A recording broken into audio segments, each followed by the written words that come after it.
Retro Future. Good day, ladies and gentlemen, I'm Bonsert of Radio Retro Future, and as promised I would discuss Mortal Engine's performance at the box office, and what we can learn from it. But I won't just discuss Mortal Engines, because it's not the only film with an anachronistic vibe to it that failed in the last 30 years. As a matter of fact, it seems that steampunk-themed movies are cursed to do poorly at the box office, with a few exceptions. One of them being Wild Wild West, the poorly received film that managed to become something like a cult classic to the people that are part of the steampunk community as long as I have. But these were different, more innocent times. But no, really, despite it being a mediocre film at best, the film was used as a reference when trying to explain steampunk to the uninitiated. It became an iconic movie for people my age. The trailers looked cool, it had a video clip with Will Smith that was playing on MTV, a music video that was actually superior to the film it was meant to promote, and in retrospect was probably one of the reasons it became a major success at the box office. I mean, people still enjoy the song Wild Wild West today. People didn't care it was a reimagining of the original Wild Wild West TV shows from the 70s, a series that could be summarized to James Bond meets the Old West. On a side note, I watched the first and some part of the second season, but man, this stuff didn't age well. I don't believe in the whole everything is sexist thing, but the subservient side roles for women on display here are just too much. Even for me. It's a real time capsule in that regard.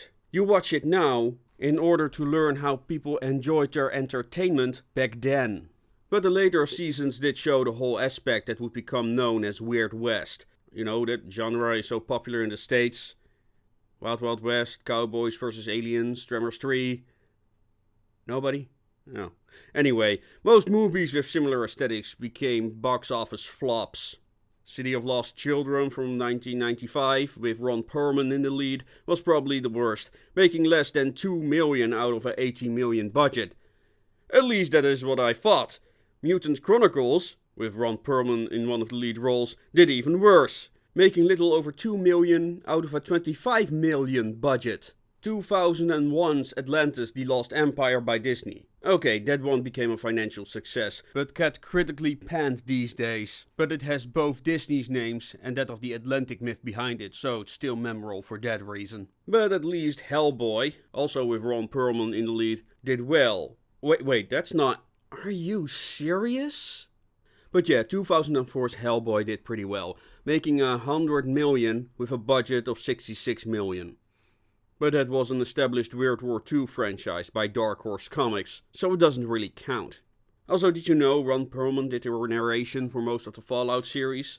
Yeah, nobody talks about this, but this guy should be a legend to the steampunk community. But back on topic.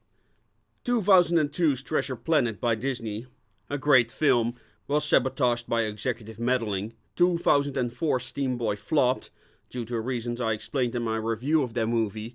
Hugo... Well, I don't know I should count this as steampunk, as it is not science fiction.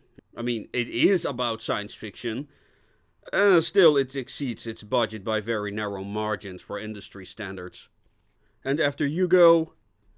Well, we pretty much have to wait till 2018 for a high-profile weird fiction like Mortal Engines. Yeah, that's what I'm gonna call these types of movies now. Not as a genre, but more of a descriptor for movies and games that include steam and other forms of punk. Allow me to explain.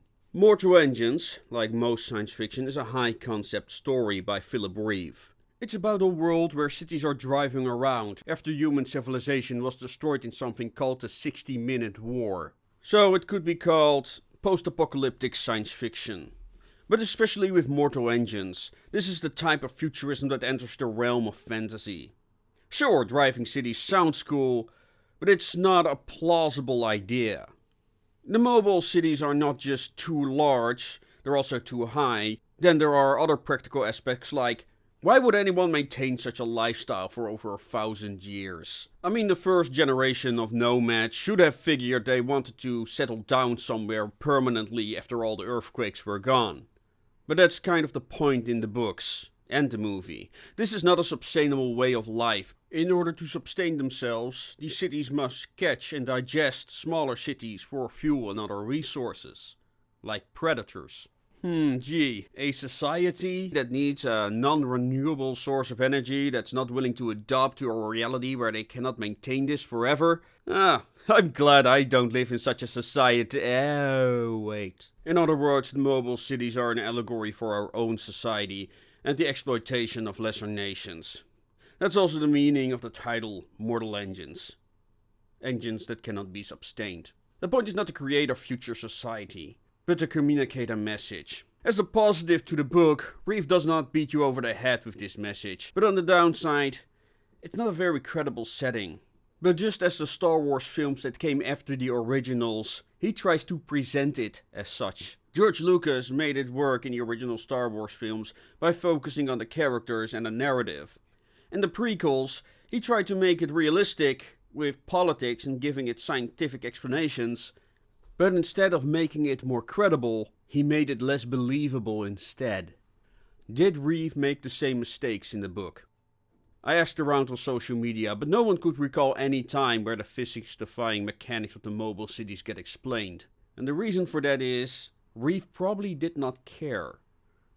Imagine that he created a device that maintained the integrity of the cities, while these are on the move. But that would have created its own set of narrative problems. First off, these devices would have become highly praised machines for one, and two, it should serve as the city's Achilles heel. If a saboteur would destroy this device, boom, the city is done for. And the third issue, it is just as unrealistic as the concept of the driving cities itself.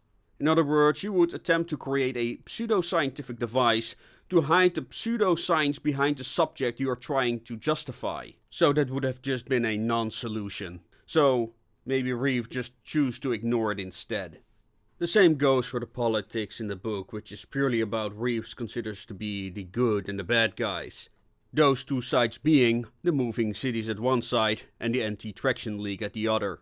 There's really not much depth to these factions in the first book. Maybe this gets further developed in the other books. The point is that the mayor of London is an evil dictator and needs to be defeated. And to bring that point home, they kill somebody's pet. Because if that doesn't communicate one side is evil, I don't know what does. And that's what I mean with weird tales. These are stories that are wish fulfillment fantasies with the pretense of being serious science fiction. Steampunk is one of the biggest champions in this regard. I'm sorry, but steam-powered cybernetic augmentations will never be a thing. Airships? I'm sorry pal, but the Germans tried it in World War I. See how that turned out. Either you rely on the suspension of disbelief,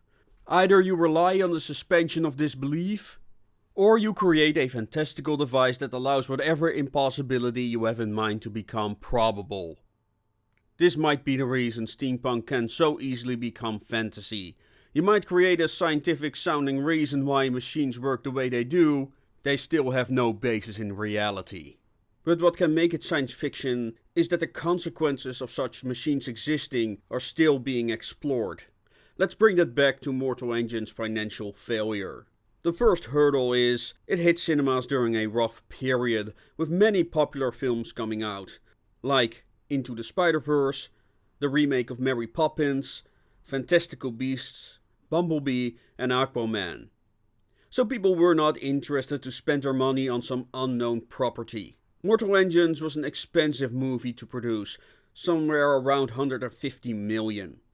This is a big risk for a movie that is not part of an existing franchise.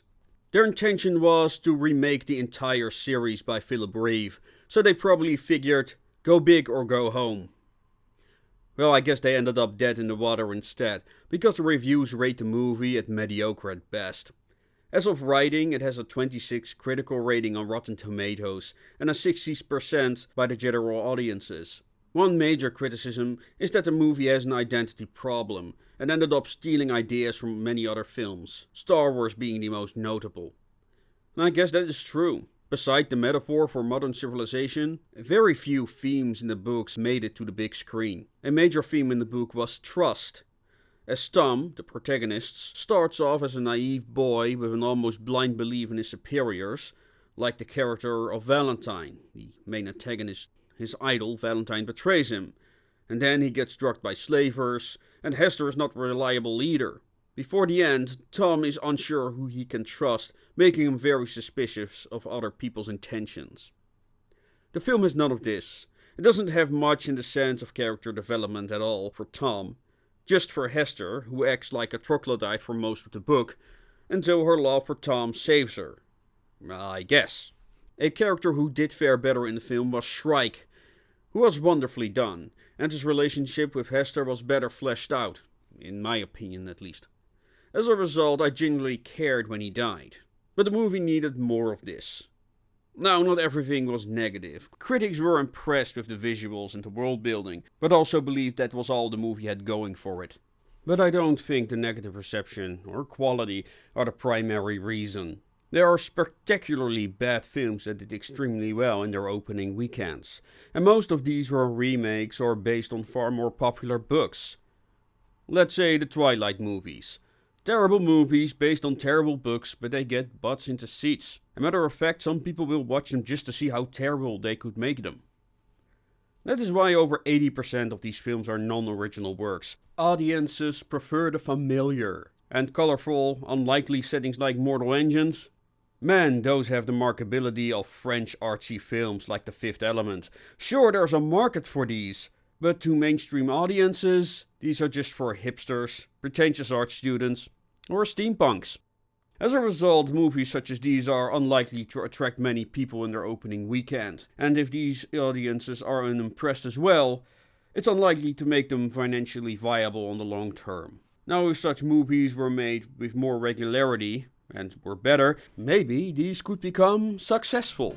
And if Mortal Engines is something to go by, that is very unlikely to happen. These types of weird fictions might just be too weird for the average audience. Oh wait, I have a service announcement. Yeah, that's right. For the people who are on my Discord may have already read, I have been intending to leave Patreon for a while now, so I started a Subscribestar account. Due to their workload, this has taken a number of weeks before it was verified, but now my new Subscribestar account has been active. So if you are supporting me on Patreon, please make your pledge on Subscribestar.